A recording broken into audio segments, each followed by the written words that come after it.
कहना चाहती हूँ कि प्रश्नकाल समाप्त हुआ। Further discussion on the union budget. बहुत अच्छा। 2025-26 on the 10th February 2025, Dr. Bhagwat Karad had not concluded his speech while participating in the discussion. Therefore, I call upon Dr. Bhagwat Karad to continue his speech. Dr. Bhagwat Karad.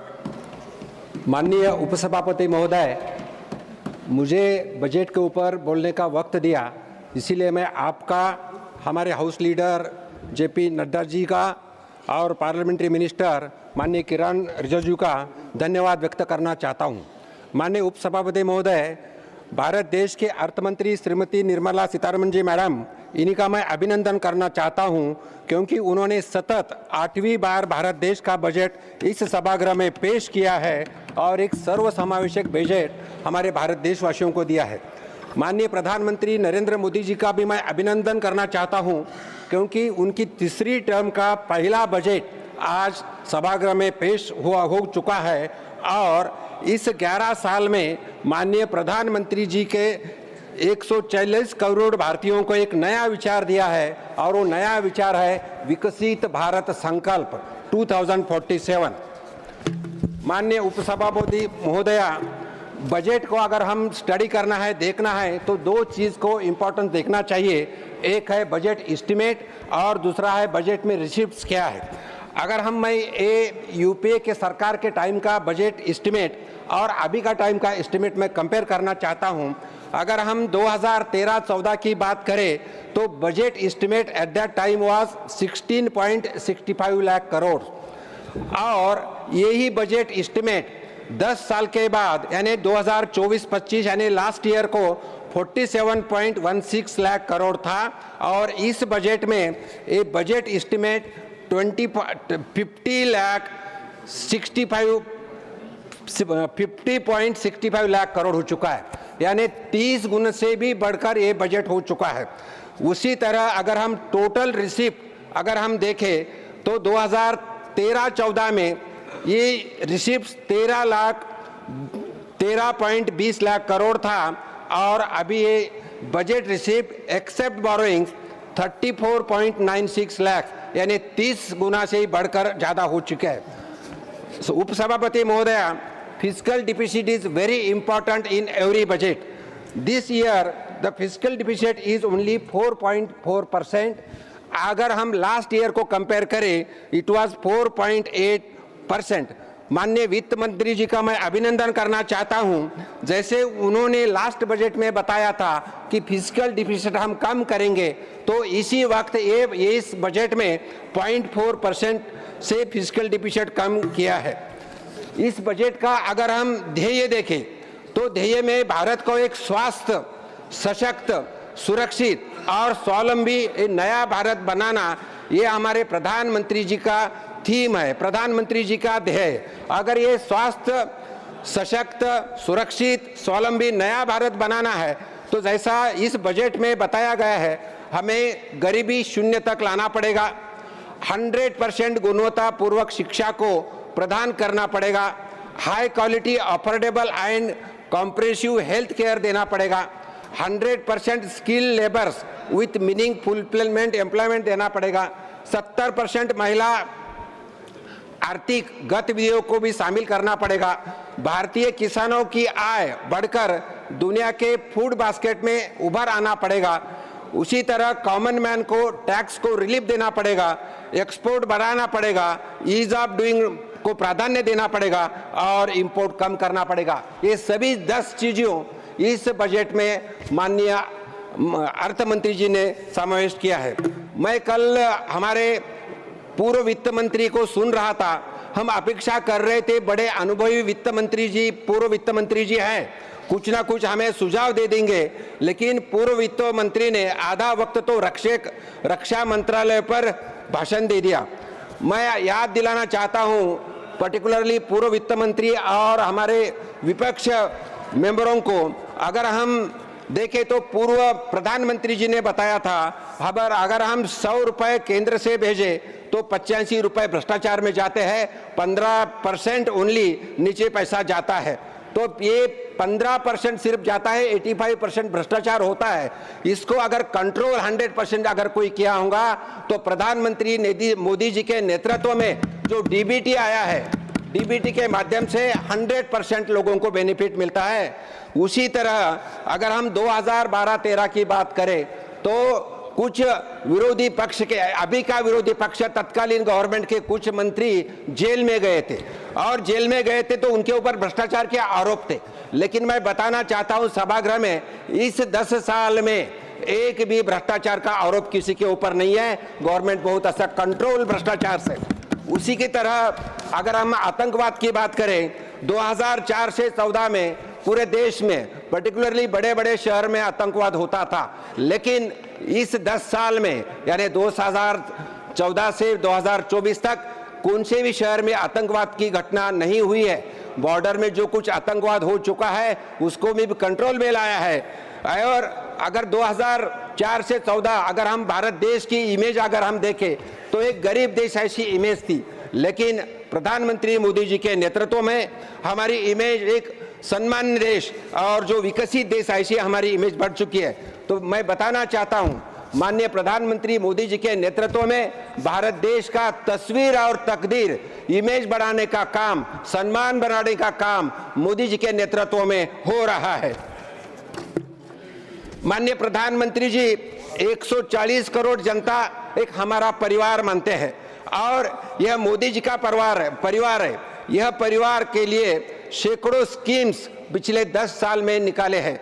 इस scheme में मैं बताना चाहता हूं, जनधन योजना के माध्यम से 54 करोड़ लोगों को फायदा हो रहा है। जब हमारे हाउस लीडर माननीय नड्डा जी हेल्थ मिनिस्टर थे पहले सेकंड टर्म में, तो उसी वक्त आयुष्मान योजना निकाला है जिसका फायदा 55 करोड़ लोगों को हो रहा है। उसी के साथ प्रधानमंत्री गरीब कल्याण योजना के माध्यम से 80 करोड़ लोगों को अनाज मिल रहा है। पीएम उज्ज्वला योजना के माध्यम से 11 करोड़ लोगों को फ्री गैस कनेक्शन मिल रहा है। पीएम मुद्रा योजना के माध्यम से 43 करोड़ लोन्स बांटे गए हैं विदाउट कोलैटरल। पीएम स्वनिधि योजना के माध्यम से 68 लाख लोगों को, रेहड़ी पटरी को लोगों को लोन मिला है। पीएम आवास योजना 4 करोड़ लोगों को घर मिले हैं और 3 करोड़ को मिलने वाले हैं। तो ऐसे बहुत सारे सैकड़ों स्कीम्स माननीय प्रधानमंत्री मोदी जी के नेतृत्व में आई है और इस सभी क्षेत्र में विकास हो रहा है। अगर हम अर्थव्यवस्था की बात करें तो हमारी अर्थव्यवस्था 10वें नंबर से 5वें नंबर पे आई है और 5वें नंबर से हमें 3रे नंबर पे जाना है। अर्थव्यवस्था में जो महत्वपूर्ण चीज है, मैं 2-3 इंडेक्स आपको बताना चाहता हूं। अगर हमारे भारतवासियों का पर कैपिटा इनकम हम देखें, 2014-15 में per capita income 86,647 rupees per year था, लेकिन यही पर कैपिटा इनकम 2025 में 2,12,000 यानी डबल से भी ज्यादा पर कैपिटा इनकम बढ़ा है।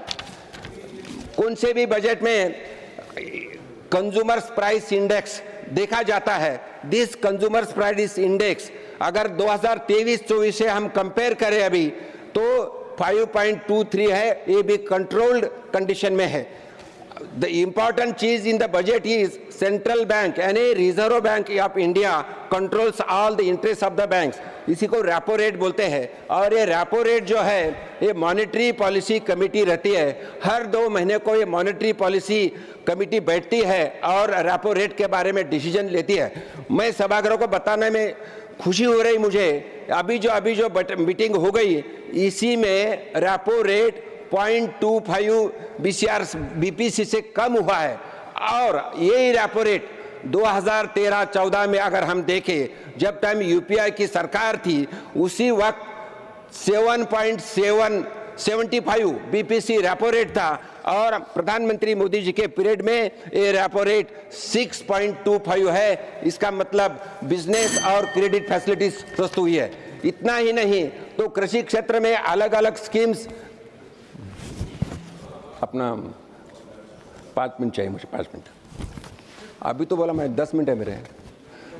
स्वामी रंगनाथन आयोग का गठन हुआ था, वो यूपीए गवर्नमेंट के टाइम आया था, उन्होंने पन्ना भी नहीं देखा, लेकिन मोदी जी के नेतृत्व में स्वामी रंगनाथन आयोग को लगाने की कोशिश हो गई है। उसी तरह किसानों की कर्ज माफी, मैं बताना चाहता हूं, जब हमारे महाराष्ट्र के कृषि मंत्री पवार साहब थे, मैडम पवार साहब थे, एक बार सिर्फ कृषि मंत्री ने ऋण माफ किया था। लेकिन मैं बताना चाहता हूं, प्रधानमंत्री मोदी जी के नेतृत्व में किसान सम्मान योजना शुरू किया है, जिसके माध्यम से अभी तक 3.5 लाख करोड़ रुपीस भी लोगों को मिला है। पीएम सफल योजना, पीएम फसल बीमा योजना, सब्सिडी टू यूरिया, कुसुम योजना, इनाम योजना, ऐसे किसानों के लिए बहुत सारे स्कीम्स मैं बताना चाहता हूं। मोदी जी का परिवार है, 140 कोटि जनता है, मोदी जी का परिवार है।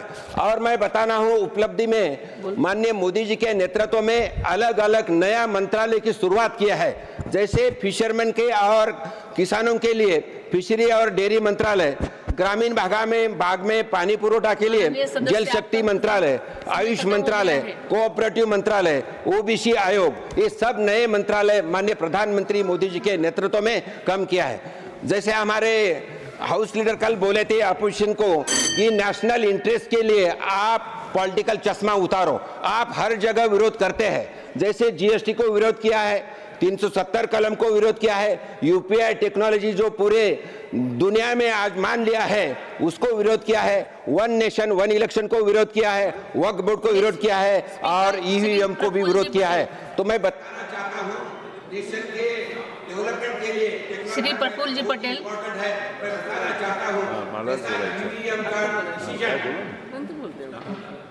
नहीं सांगा ना। मैं मैडम एक एग्जांपल देना चाहता हूँ, ये विरोधक जो है हर जगह विरोध कर जैसे मैं बताया 8-10 वर्ष से हर जगह विरोध कर रहे हैं। एक एग्जांपल मैं मला पत्र तर देऊन ठेवा ना। कंक्लूड करिए, प्लीज कंक्लूड करिए, आपका समय खत्म हो गया है। नेक्स्ट मैडम मैं बताना चाहता हूँ, प्रफुल्ल जी हमारे शी स्पीकिंग ना, उनका समय हो गया।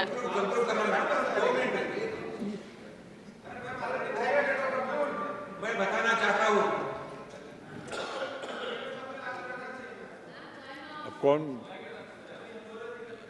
जी मिस्टर करार, आप कंक्लूड करिए। जी जी मैं क्या करूं? मैं बताना चाहता हूँ मैडम, हर जगह इन लोगों का विरोध है। अभी रिसेंटली जो चल रहा है ईवीएम के बारे में, अब ईवीएम का इलेक्ट्रॉनिक वोटिंग मशीन जो है 1977 में इसके ऊपर सभागृह में चर्चा हो गई, 1982 में इसके ऊपर प्रयोग हुआ, 1988 में दोनों सदन ने मंजूरी दी, उसी वक्त प्रधानमंत्री राजीव गांधी जी थे। 1992 में सारे रूल्स बने, 2001 में सुप्रीम कोर्ट और हाई कोर्ट में केस गई, सुप्रीम कोर्ट ने और हाई कोर्ट ने ईवीएम के बावजूद रिजल्ट दे दिया। 2017 से अभी तक कुछ आयोग के ऊपर आरोप हो गए और आरोप के बाद भी ये मशीन खुले रखने के बाद कोई पक्ष उधर नहीं गया, एक्सेप्ट सीपीआई और एनसीपी गए, लेकिन कुछ सजेशन नहीं दिए। और मैं एक कोट करना चाहता हूँ उसी वक्त के प्रधानमंत्री राजीव गांधी जी का, वो बोले हैं बीजेपी के पिछले पार्लियामेंट में लोकसभा की 86 सीट आई थी, उन्हीं की 86 सीट जीतने की ताकत आज तक नहीं है। उन्हीं का वोट का 80% से बढ़कर 12% हो गई है।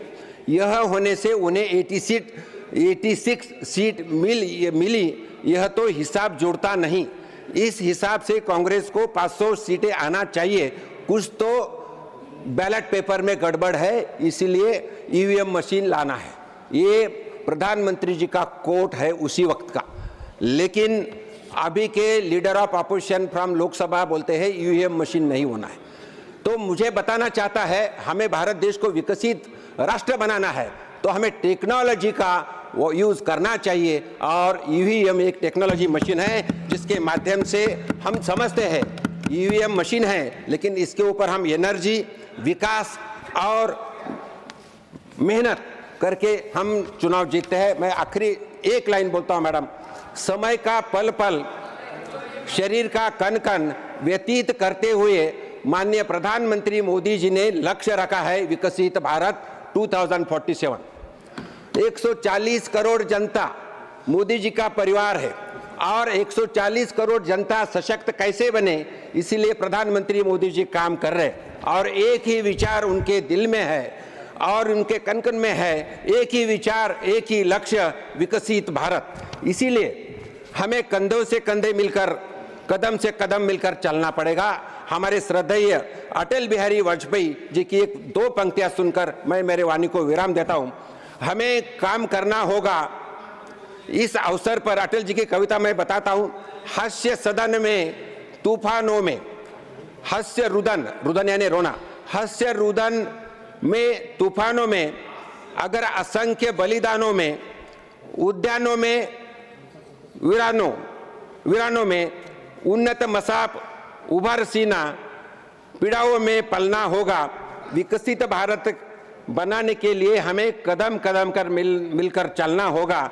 कितनी भी कष्ट उठा, कितना भी कष्ट बढ़ना पड़ा, मोदी जी का परिवार 140 करोड़ जनता विकास के लिए हमारे साथ रहेंगी और हम विकास करके बताएंगे। तो मेरे सभी विरोधी पक्षों की विनती है कि आप सभी मिलकर ये भारत को एक विकसित राष्ट्र बनाने के लिए मदद करिए। लास्टली मैं अर्थ मंत्री जी का और माननीय प्रधानमंत्री जी का अभिनंदन करते हुए मैं मेरे वाणी को विराम देता हूं। धन्यवाद। धन्यवाद।